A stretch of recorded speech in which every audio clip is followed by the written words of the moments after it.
I hear you.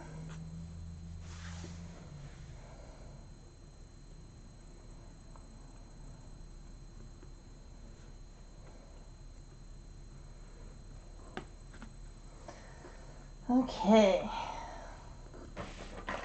All right. That's pretty good. All right, make sure your volume's on. You don't want to miss this. Volume up. Get comfortable.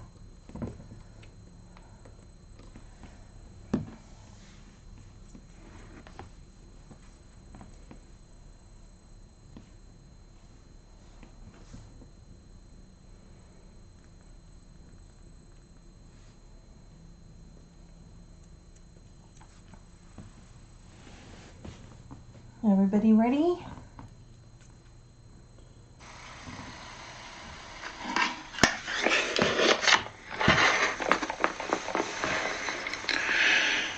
Well, good evening to Lily and to Jasmine and to Daisy. It's very nice to see you. My name is Simon, otherwise known as that mad bloke Hollow UFO landing. So it's really lovely to meet you, and Jen has very kindly and generously agreed to let me read you a story. So,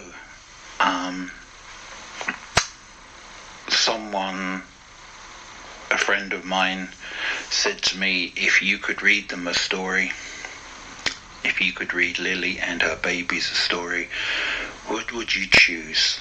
And I said straight away, Winnie the Pooh. So, without further ado, here is Winnie the Pooh. Now, excuse me, are you sitting comfortably? Good. So we'll begin. Chapter 1, in which we are introduced to Winnie the Pooh and some bees, and the stories begin. Here is Edward Bear, coming downstairs now. Bump, bump, bump, on the back of his head, behind Christopher Robin. It is, as far as he knows, the only way of coming downstairs, but sometimes he feels there really is another way. If only he could stop bumping for a moment and think of it. And then he feels that perhaps there isn't. Anyhow, here he is at the bottom and ready to be introduced to you, Winnie the Pooh. When I first heard his name, I said, just as you are going to say, but I thought he was a boy. So did I, said Christopher Robin. Then you can't call him Winnie. I don't. But you said, he's Winnie the Pooh. Don't you know what the means? Yes, now I do, I said quickly. And I hope you do too, because it's all the explanation you're going to get. Sometimes Winnie the Pooh likes a game of some sort when he comes downstairs, and sometimes he likes to sit quietly in front of the fire and listen to a story. This evening, what about a story? Said Christopher Robin. What about a story? I said. Well, could you very sweetly tell Winnie the Pooh one? I suppose I could, I said. What sort of stories does he like? About himself, because he's that sort of bear. Oh, I see. So, could you, very sweetly? Well, I'll try, I said. So I tried. Once upon a time, a very long time ago now, well, actually about last Friday. Winnie the Pooh lived in a forest all by himself. One day, when he was out walking, he came to an open place in the middle of the forest. And in the middle of this place was a large oak tree, and from the top of the tree there came a loud buzzing noise. Winnie the Pooh sat down at the foot of the tree, put his head between his paws, and began to think. First of all, he said to himself, that buzzing noise means something. You don't get a buzzing noise like that, just buzzing and buzzing, without it meaning something. If there's a buzzing noise, somebody is making a buzzing noise, and the only reason for making a buzzing noise that I know of is because you're a bee. Then he thought another long time and said, and the only reason for being a bee that I know of is making honey. And then he got up and said, and the only reason for making honey is so that I can eat it. So he began to climb the tree. He climbed, and he climbed, and he climbed, and as he climbed, he sang a little song to himself, and it went like this. Isn't it funny how bears like honey? Buzz, buzz, buzz, I wonder why he does. Then he climbed a little further, and a little further, and then just a little bit furthermore. By that time, he had thought of another song. It's very funny that if bears were bees, they'd build their nests at the bottom of trees. And that being so, if the bees were bears, we shouldn't have to climb up all these stairs. He was getting rather tired by this time. So that is why he sang a complaining song. He was nearly there now, and if he just stood on that branch, crack! Oh, help, said Boo, as he dropped 10 feet on the branch below him. If only I hadn't, he said, as he bounced 20 feet onto the next branch.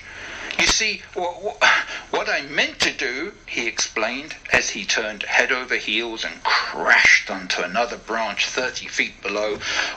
What I meant to do was, of course it was rather, he admitted, as he slithered very quickly through the next 6 branches. It all comes, I suppose, he decided. And as he said goodbye to the last branch, spun around 3 times, and flew gracefully into a gorse bush. It all comes of liking honey so much. Oh, help! He crawled out of the gorse bush, brushed the prickles from his nose, and began to think again. And the first person he thought of was Christopher Robin. So Winnie the Pooh went round to his friend Christopher Robin, who lived behind a green door in another part of the forest. Good morning, Christopher Robin, he said. Good morning, Winnie the Pooh, said you. I wonder if you've got such a thing as a balloon about you. A balloon? Yes, I just said to myself, coming along, I wonder if Christopher Robin has such a thing as a balloon about him. I just said it to myself, thinking of balloons and wondering. What do you want a balloon for? You said. Winnie the Pooh looked around to see that nobody was listening, put his paw to his mouth, and said in a deep whisper, Honey. don't get honey with balloons." "I do," said Pooh. Well, it just happened that you'd been to a party the day before at the house of your friend Piglet, and you had balloons at the party. You had a big green balloon, and one of Rabbit's relations had a big blue one, and had left it behind, being really too young to go to a party at all. And so you had brought the green one and the blue one home with you. "Which one would you like?" you asked Pooh. He put his head between his paws and thought very carefully. "It's like this," he said. "When you go after honey with a balloon, the great thing is not to let the bees know you're coming. Now, if you have a green balloon, they might think you are only part of the tree and not notice you. And if you have a blue balloon, they might think you are part of the sky and not notice you. And so the question is, which is most likely? Wouldn't they notice you underneath the balloon?" you asked. "Well, they might, or they might not," said Winnie the Pooh. "You never can tell with bees." He thought for a moment and said, "I shall try to look like a small black cloud. That will deceive them." "Then you had better have the blue balloon," you said, and so it was decided. Well, you both went out with the blue balloon, and you took your gun with you, just in case, as you always did. And Winnie the Pooh went to a very, very muddy place that he knew of, and rolled and rolled and rolled in the mud until he was black all over. And then, when the balloon was blown up as big, and you and Pooh were both holding onto the string, you let go suddenly, and Pooh Bear floated gracefully up into the sky and stayed there, level with the top of the tree and about 20 feet away from it. "Hooray!"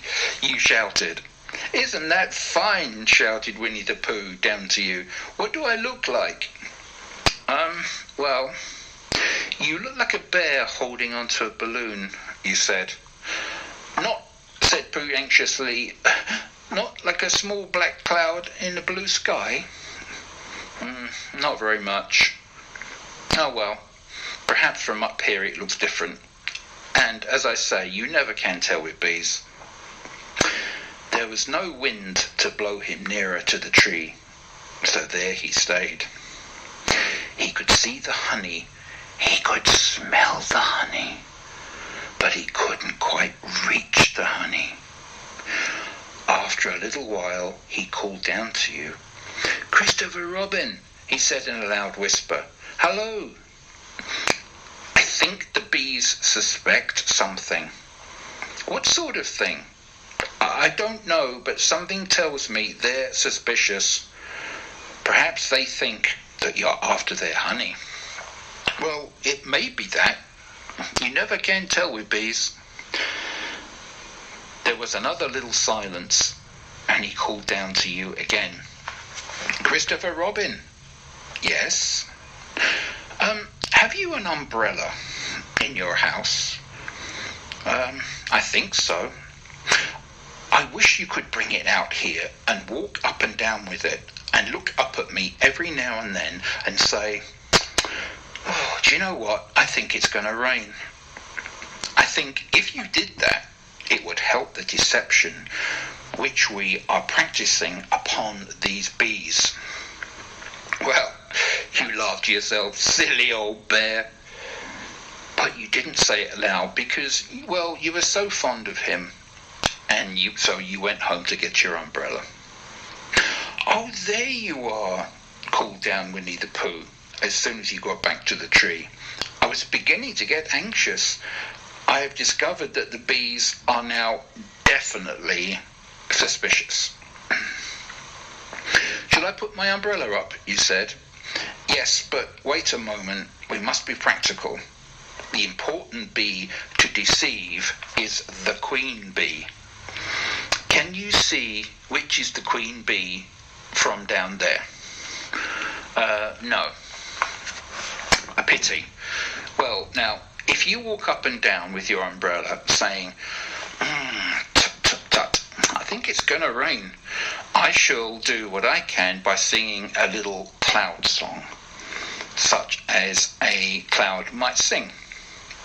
So, while you walked up and down and wondered if it would rain, Winnie the Pooh sang this song. How sweet to be a cloud floating in the blue. Every little cloud always sings aloud. How sweet to be a cloud floating in the blue. It makes him very proud to be a little cloud. The bees were still buzzing as suspiciously as ever. Some of them indeed left their nest and flew all around the cloud as it began the second verse of this song, and one bee sat down on the nose of the cloud for a moment and then got up again. Christopher, oh Robin, called out the cloud. Yes? I've just been thinking and I've come to a very important decision. These are the wrong sort of bees. Are they? Yeah, quite the wrong sort. So I should think that they would make the wrong sort of honey, wouldn't you? Would they? Yeah, so I think I should come down. How? Asked you. Winnie the Pooh hadn't thought about this. If he let go of the string, he would fall. Bump. And he didn't like the idea of that. So he thought for a long time, and he said, Christopher Robin, you must shoot the balloon with your gun. Have you got your gun? Of course I have, you said. But if I do that, it will spoil the balloon, you said. But if you don't, said Pooh, I shall have to let go, and that would spoil me. When you put it like this, you saw how it was, and you aimed very carefully at the balloon and fired. Ow! Said Pooh. Oh, did I miss? You asked. You didn't exactly miss, said Pooh, but you missed the balloon. Oh, I'm so sorry, you said, and you fired again, and this time you hit the balloon. And the air came slowly out, and Winnie the Pooh floated down to the ground. But his arms were so stiff from holding onto the string of the balloon all that time that they stayed up straight in the air for more than a week. And whenever a fly came and settled on his nose, he had to blow it away. And I think, but I'm not sure, that is why he was always called Pooh. Is that the end of the story? Asked Christopher Robin. Well, that's the end of that one. There are others. About Pooh and me, and Piglet and Rabbit and all of you. Don't you remember? I do remember. And then, when I try to remember, I forget. That day when Pooh and Piglet tried to catch the heffalump, they didn't catch it, did they? No. Pooh couldn't because he hasn't any brain. Did I catch it? Well, that comes into the story. Christopher Robin nodded.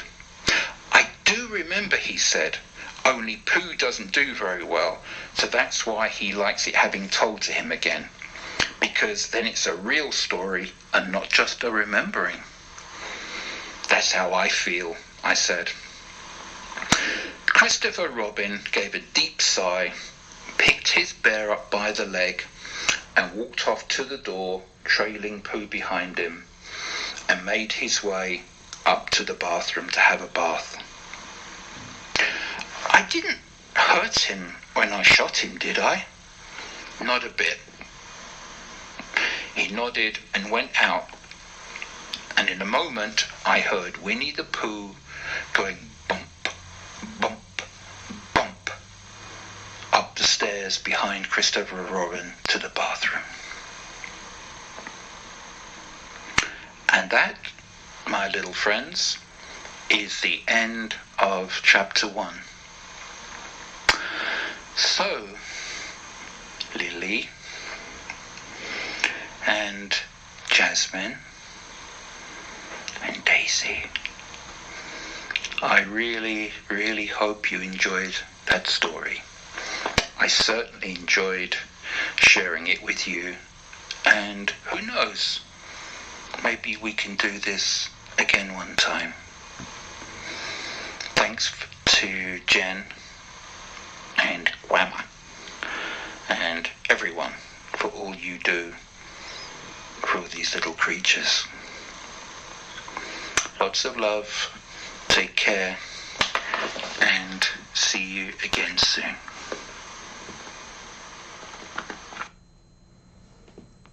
Yay! That was the best! Thank you, Simon.